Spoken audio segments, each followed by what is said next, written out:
कोठे ऊपर कोठरी हलवैया का दुकान, हाथ से लड्डू छूट गया हलवैया मारे शान, क्रिया लेला राजा वही नादान, क्रिया लेला राजा वही नादान, क्रिया लेला राजा वही नादान।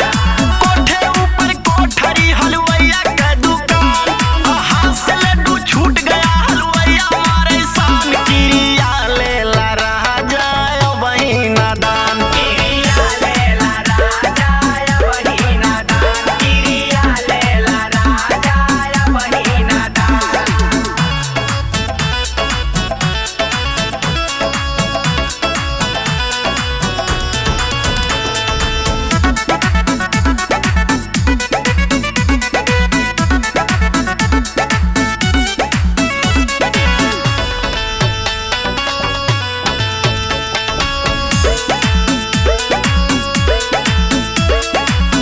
जब हम धैनी सिवनिया के रहवा, जब हम धैनी सिवनिया के रहवा, हमके लागल बोलावे चरवा हवा, हमके लागल बोलावे चरवा हवा।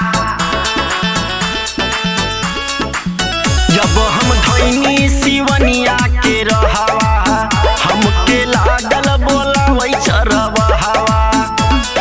घर के ओरिया आवे लगली खाली रहे मकान, और कहे चरवाहवा सुनला गोरिया रखला हमरो मान, क्रिया लेला राजा वही नादान, क्रिया लेला राजा वही नादान, क्रिया लेला राजा वही नादान।